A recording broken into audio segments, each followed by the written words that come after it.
आज ना आपके फोन में सैकड़ों कॉन्टैक्ट्स हैं। हाँ। सोशल मीडिया पर हजारों फॉलोअर्स हैं। लेकिन अगर आज रात आप पूरी तरह टूट जाएं, मतलब आपकी दुनिया बिखर रही हो, तो बिना सोचे आप किसे कॉल करेंगे? यार ये ना, ऐसा इंसान जिसके सामने आप बिना किसी फिल्टर के, बिना किसी डर के रो सकें। ये एक ऐसा सवाल है जो सीधा दिल पर चोट करता है। बिल्कुल। क्योंकि आज हमारे पास जान पहचान वालों की कोई कमी नहीं है, मतलब लिस्ट बहुत लंबी है, लेकिन वो जो अपनेपन का एक भारी अकाल है ना, वो सच में है। हाँ, वो तो है। हम एक ऐसे दौर में जी रहे हैं जहां भीड़ तो बहुत है, लेकिन उस भीड़ के बीच का जो अकेलापन है वो और भी ज्यादा डरावना है। एकदम सही बात कही आपने। और आज की हमारी इस चर्चा में ना, हम इसी अकेलेपन और रिश्तों की जो असलियत है उसकी परतें खोलने वाले हैं। मतलब आज हम कोई किताबी या बोरिंग लेक्चर नहीं देंगे। हम एक ऐसी कहानी और उसके पीछे की जो मनोविज्ञान है ना, उसको समझेंगे, जी। जो दिखने में तो सदियों पुरानी है, लेकिन बिना कोई शोर मचाए, मतलब लो की आज की हमारी मॉडर्न फ्रेंडशिप्स और रिश्तों की सबसे बड़ी सच्चाई को बेनकाब करती है। बिल्कुल। और हम बात कर रहे हैं कृष्ण और द्रौपदी के रिश्ते की। और ये चर्चा आज इसलिए भी बहुत ज़रूरी है क्योंकि आज हमारा मिशन सिर्फ कोई ऐतिहासिक या कोई धार्मिक कथा सुनाना नहीं है। हाँ, बिल्कुल नहीं। हमारा उद्देश्य इस कहानी के जरिए राखी के असली अर्थ को समझना है। और उससे भी बड़ी बात, आज के रिश्तों में जो भावनात्मक रूप से खुला होने की आज़ादी है, जो हम खोते जा रहे हैं। हाँ, जिसे हम अक्सर खोते जा रहे हैं, उसके पीछे की पूरी साइकोलॉजी को डिकोड करना है। तो चलिए इस बात की थोड़ी परतें खोलते हैं, क्योंकि मुझे लगता है कि आज की जो जनरेशन है ना, वो रिश्तों में बहुत ज्यादा नफा नुकसान देखने लगी है। बहुत ज्यादा। मतलब रिश्ते एक बैलेंस शीट की तरह हो गए। हाँ, किसने मेरी तस्वीर पे कमेंट किया, एग्जैक्टली। किसने मुझे जन्मदिन पे विश किया, मैंने उसे कॉल किया था तो उसने पलटकर कॉल क्यों नहीं किया। मतलब हम हर चीज का हिसाब रख रहे हैं। लेकिन जब हम कृष्ण और द्रौपदी के रिश्ते की बात करते हैं ना, तो कहानी एकदम अलग धरातल पर चले जाती है। मैंने जो लेख और ऐतिहासिक किस्से पढ़े हैं, उनमें एक बहुत ही मार्मिक घटना का जिक्र आता है, जहां कृष्ण के हाथ में गहरी चोट लग जाती है और खून बहने लगता है। हाँ। और द्रौपदी, वो बिना एक पल सोचे अपना कीमती जो राजसी वस्त्र होता है उसे फाड़कर उनके हाथ पर बांध देती है। और यहीं पर ना कहानी एक बहुत दिलचस्प मोड़ लेती है। अच्छा। हाँ, हमें यहाँ एक बहुत ही महत्वपूर्ण ऐतिहासिक और सांस्कृतिक अंतर को समझना होगा। अगर हम इतिहास और मूल ग्रंथों की गहराइयों में जाएं, तो वेद व्यास जी द्वारा रचित जो मूल महाभारत महाकाव्य है ना, हाँ हाँ, उसमें इस कपड़े बांधने वाली घटना को सीधे तौर पर राखी के त्योहार से नहीं जोड़ा गया है। Wait, seriously? मतलब मूल महाभारत में ये राखी वाला एंगल नहीं है? जी नहीं। तो फिर ये राखी वाली बात कहाँ से आई? मतलब हम तो बचपन से यही सुनते आ रहे हैं ना। ये बात की जो लोक परंपरा और लोक कथाएं हैं ना, उनकी देन है। ओहो। देखिए, समाज को हमेशा से ऐसे प्रतीकों की जरूरत रही है जो भाई बहन के प्रेम, सुरक्षा और एक दूसरे के प्रति जो बिना शर्त वाला समर्पण है, उसे दर्शा सकें। हाँ, ये बात तो है। इसलिए सदियों से चली आ रही जनश्रुतियों ने इस घटना को राखी के त्योहार से जोड़ दिया। लेकिन यहाँ ध्यान देने वाली बात यह है कि चाहे ये घटना मूल महाकाव्य का हिस्सा हो या बाद की लोक कथाओं का, हाँ, इसके पीछे की जो भावना है, जो मनोविज्ञान है, वो आज भी उतना ही प्रासंगिक और शक्तिशाली है। मैं आपकी इस बात से पूरी तरह सहमत हूँ, लेकिन मैं इसे थोड़ा और व्यवहारिक नजरिए से देखना चाहूंगी। जी बताइए। अगर हम इसे आज की हमारी जो दोस्ती और रिश्ते हैं जी। उससे जोड़कर देखें, तो द्रौपदी ने कोई महंगा तोहफा नहीं दिया था। बिल्कुल नहीं। वो कोई सोने का कंगन या रेशम का कोई नया शॉल नहीं था। वो सिर्फ एक कपड़े का टुकड़ा था जिसे उसने उसी वक्त फाड़ा था। मतलब आजकल रिश्तों में एक चलन सा बन गया है कि हम प्यार को महंगे गिफ्ट्स और बड़े-बड़े दिखावों से तोलते हैं। हाँ, एस्थेटिक गिफ्ट्स का जमाना है। हाँ, कोई कितना बड़ा सरप्राइज दे रहा है, इससे तय होता है कि वो कितना प्यार करता है। और यही तो हमारे समाज की सबसे बड़ी विडंबना है। हम कीमत और मूल्य के बीच का जो फर्क है ना, हाँ, वो भूल गए हैं। हाँ, value and price. Exactly. Draupadi ने उस पल ये नहीं सोचा कि मैं एक महारानी हूं, मेरा ये वस्त्र कितना कीमती है, इसे फाड़ूंगी तो लोग क्या कहेंगे। सही बात है। उसने बस एक इंसान को दर्द में देखा और बिना किसी हिचकिचाहट के उसकी तकलीफ कम करने की कोशिश की। मनोविज्ञान में इसे प्योर एम्पैथी या विशुद्ध समानुभूति कहते हैं। वाओ! और कृष्ण का रिएक्शन क्या था? क्या था? उन्होंने उस छोटे से कपड़े को देखा और बस मुस्कुरा दिए। लेकिन मैं यहाँ थोड़ा रुकना चाहूंगी। जी। मतलब बहुत से लोग ये तर्क दे सकते हैं कि कृष्ण ने उस वक्त द्रौपदी को हमेशा रक्षा करने का वचन दे दिया था।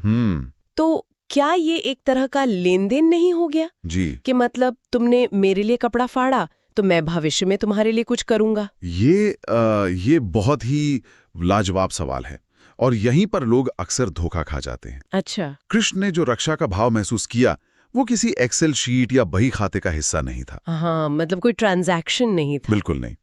ऐसा नहीं था कि उन्होंने मन में हिसाब बिठा लिया था कि आज एक एहसान लिया है, कल चुकाना पड़ेगा। उन्होंने सिर्फ उस भावना की कद्र की, उस निस्वार्थ भाव को स्वीकार किया। और आप खुद सोचिए, हाँ। क्या एक छोटे से कपड़े के टुकड़े की कीमत किसी की जान या उम्र भर की सुरक्षा हो सकती है? नहीं, बिल्कुल नहीं। ये बात किसी लेन देन की थी ही नहीं यार। ये बात उस गहराई की थी जो उस एक पल में दोनों के बीच स्थापित हो गई थी। और मुझे लगता है कि इस रिश्ते की असली परीक्षा तो तब हुई ना जब जिंदगी ने द्रौपदी से सब कुछ छीनना शुरू कर दिया। बिल्कुल। क्योंकि जब आपका सिक्का चलता है, जब आपका एकदम भौकाल होता है, तब तो पूरी दुनिया आपके साथ खड़ी होती है। तब तो सभी दोस्त होते हैं। द्रौपदी के जीवन में वो वक्त भी था जब उसके पास राजमहल था, अपार सम्मान था, दुनिया के सबसे शक्तिशाली योद्धाओं का परिवार था। लेकिन फिर वो चीरहरण का काला दिन आया जब एक झटके में सब कुछ छिन गया।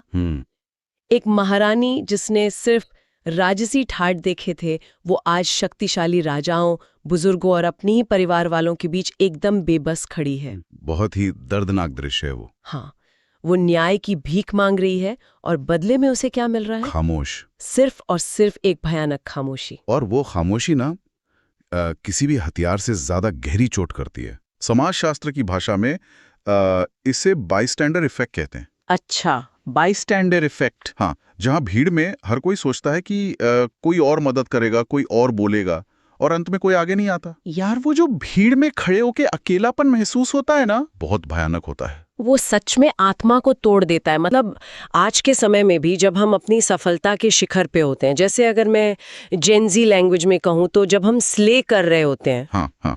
जब हमारी तस्वीरें वायरल हो रही होती हैं, तब तो सब हमारे साथ होते हैं। बिल्कुल। लेकिन जब हम अचानक गिरते हैं, जब हमारा बुरा वक्त आता है या हमारी मानसिक स्थिति ठीक नहीं होती, तब वो सारे लोग कहाँ गायब हो जाते हैं? तब लोग ना अपनी सहूलियत के हिसाब से दूरियां बना लेते हैं। हाँ। हम डिजिटल दुनिया में एक दूसरे से जुड़े हुए तो हैं, कनेक्टेड हैं बस। हाँ, लेकिन गहराई से जुड़े हुए नहीं हैं।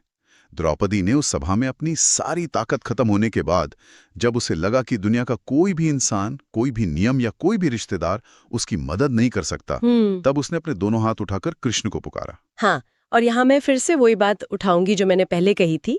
कृष्ण ने वहां आकर द्रौपदी की मदद इसलिए नहीं की क्योंकि उन्हें कोई कर्जा चुकाना था। बिल्कुल नहीं। अगर ये कोई व्यापार होता तो कृष्ण शायद एक नई रेशमी साड़ी भेज देते और कहते, लो तुम्हारा कपड़े का टुकड़ा और मेरा ये वस्त्र, हिसाब बराबर। हाँ, बात खत्म। लेकिन सच्चा रिश्ता लेन देन के सिद्धांत पर काम नहीं करता। सच्चा रिश्ता ये कहता है, तुम मेरे अपने हो, इसलिए तुम्हारा दर्द मेरा भी दर्द है, तुम्हारी बेइज्जती मेरी बेइज्जती है। कृष्ण और द्रौपदी का रिश्ता इसी नींव पर खड़ा था। वाओ! ये एक ऐसा विश्वास था जहां खून का कोई रिश्ता ना होते हुए भी ना एक अटूट अपनापन था। तो सबसे बड़ा सवाल ये उठता है कि अगर कृष्ण और द्रौपदी का रिश्ता इतना गहरा और असली था जी, तो हम आज के इस दिखावे वाले दौर में अपनी इस भाग-दौड़ भरी जिंदगी में असली दोस्तों को कैसे परखें? मतलब हम कैसे क्लॉकेट करें कि कौन हमारा सच में अपना है और कौन सिर्फ हमारे अच्छे वक्त का साथी है? इंसान के व्यवहार और मनोविज्ञान का गहराई से विश्लेषण करने पर ना सच्चे रिश्ते को पहचानने के 3 बहुत ही स्पष्ट संकेत सामने आते हैं। अच्छा, 3 संकेत? हाँ, और पहला संकेत है भावनाओं को बिना किसी डर के सामने रखने की आजादी। वल्नरेबिलिटी। बिल्कुल। आज के दौर में हर कोई खुद को परफेक्ट दिखाने की होड़ में लगा है, लेकिन जिस रिश्ते में आपको हमेशा अपनी सबसे अच्छी साइड दिखानी पड़े, हाँ। जहां आपको लगे कि अगर मैंने अपनी कमजोरी दिखाई या मैंने कहा कि मैं हार गया हूं, तो सामने वाला मुझे जज करेगा, सकता। लेकिन मैं यहाँ आपको टोकना चाहूंगी। जी बताइए। इंसान की फितरत तो प्रॉब्लम सॉल्व करने की होती है ना। मतलब जब मेरा कोई दोस्त परेशान होता है या मेरे सामने टूटकर रोता है तो मेरा पहला रिएक्शन उसे ज्ञान देने का होता है। हाँ, हम सब यही करते हैं। मैं उसे बताना चाहती हूँ कि उसे क्या करना चाहिए। सिर्फ चुपचाप बैठना तो बहुत बहुत मुश्किल काम है। और यही हमारी सबसे बड़ी गलती होती है। अच्छा। हाँ, मनोविज्ञान बताता है कि जब कोई इंसान गहरे दर्द में होता है ना, तो वो आपसे समाधान नहीं मांग रहा होता। वो सिर्फ ये चाहता है कि कोई उसे सुने। वो वैलिडेशन चाहता है। हाँ, कि उसकी फीलिंग्स वैलिड हैं। एग्जैक्टली। जब आप तुरंत ज्ञान देने लगते हैं तो आप अनजाने में उसकी भावनाओं को खारिज कर रहे होते हैं। वाह, ये तो मैंने सोचा ही नहीं। सच्चा दोस्त वो है जिसके सामने आप जाके कह सकें, यार आज मैं बिल्कुल हार मान चुका हूँ। और वो आपको लेक्चर देने के बजाय बस आपके पास शांति से बैठ जाए। हाँ। जहां शब्दों की जरूरत कम पड़े और आपकी चुप्पी भी सुनी जाए। हाँ। आपको हर वक्त प्रेजेंटेबल या मजबूत होने की जरूरत ना पड़े।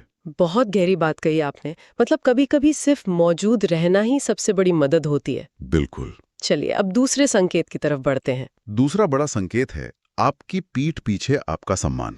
ओहो, ये तो बहुत रेयर है। देखिए, किसी के मुंह पर उसकी तारीफ करना दुनिया का सबसे आसान काम है। हाँ। लेकिन जब आप उस कमरे में मौजूद नहीं हैं, तब वो इंसान आपके बारे में दूसरों से क्या बात कर रहा है, एग्जैक्टली। ये उसके असली चरित्र और आपके रिश्ते की असलियत को दर्शाता है। एक सच्चा इंसान आपकी कमजोरियों को, आपके रहस्यों को महफिलों में मजाक का विषय नहीं बनाता। और मुझे लगता है एक और चीज है जो हम अक्सर भूल जाते हैं, वो आपकी सफलता से जलता नहीं है। हाँ। मतलब आजकल के रिश्तों में एक अजीब सी प्रतिस्पर्धा आ गई है। अपनी जीत मानता है। जहां सच्चा प्रेम होता है ना, वहां तुलना के लिए कोई जगह ही नहीं होती। 100% की बात। मतलब ये तो बहुत बड़ा ग्रीन फ्लैग है। बिल्कुल। अब आते हैं तीसरे संकेत पर, जी। जो सच कहूं तो मेरा पसंदीदा है। जी। और वो है बिना वजह याद करना।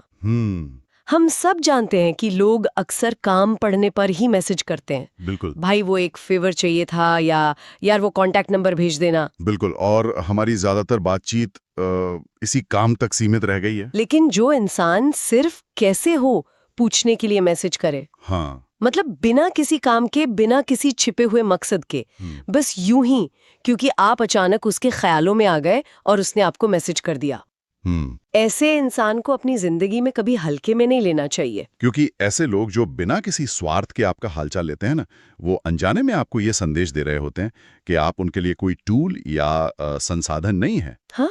बल्कि एक इंसान के रूप में आपके होने की अहमियत है। और यही वो जगह है जहां कृष्ण और द्रौपदी की कथा हमारी आज की जिंदगी से पूरी तरह जुड़ जाती है।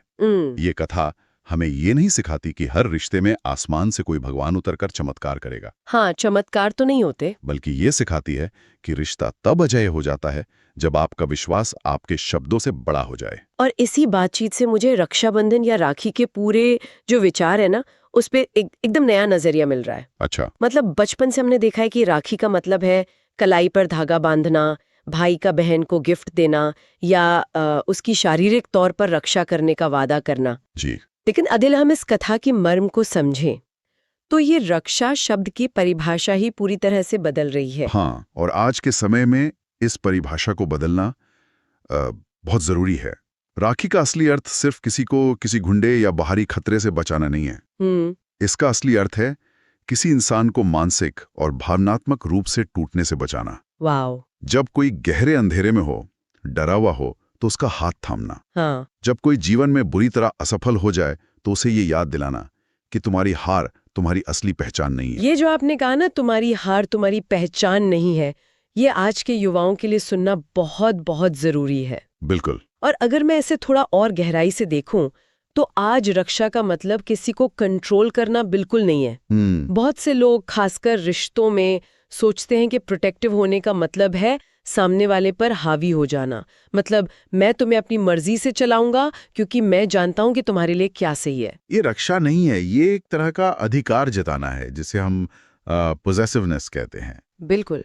रक्षा का असली मतलब है सामने वाले को एक सुरक्षित माहौल देना। हाँ। ये कहना कि मैं तुम्हारे फैसलों का सम्मान करूंगी, तुम्हें गलतियां करने की आजादी दूंगी, लेकिन अगर तुम गिरोगे तो मैं तुम्हें संभालने के लिए तुम्हारे पीछे खड़ी रहूंगी। प्रेम में फिक्र हो सकती है, लेकिन उस फिक्र के नाम पर किसी की स्वतंत्रता नहीं छीनी जा सकती। और यहाँ एक और बहुत महत्वपूर्ण सवाल खड़ा होता है। क्या ये रक्षा, ये बिना शर्त वाला प्यार सिर्फ जन्म से मिले खून के रिश्तों तक ही सीमित है? मुझे तो बिल्कुल ऐसा नहीं लगता। सही कहा, सीमित है। मुझे तो बिल्कुल ऐसा नहीं लगता। सही कहा।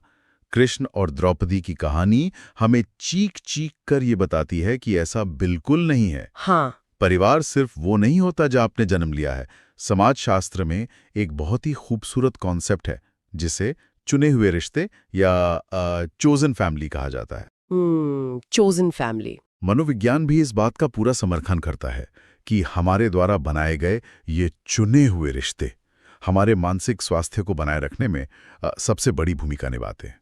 हाँ, क्योंकि खून के रिश्ते तो हमें किस्मत से मिल जाते हैं ना, उनमें हमारा कोई चुनाव नहीं होता। बिल्कुल। लेकिन दोस्ती हम खुद चुनते हैं। जी। कभी कभी कोई स्कूल का दोस्त, कोई ऑफिस का कलीग या यहाँ तक कि कोई पड़ोसी भी हमारे सबसे मुश्किल समय में हमारा परिवार बन जाता है। बिल्कुल। वो दोस्त जो रात के 3 बजे आपकी रोती हुई और कांपती हुई आवाज सुनकर बिना एक भी फालतू सवाल पूछे सीधा आपके घर के दरवाजे पर आकर खड़ा हो जाता है। हाँ। वो किसी सगे भाई या बहन से कम थोड़ी है, वही तो असली परिवार है।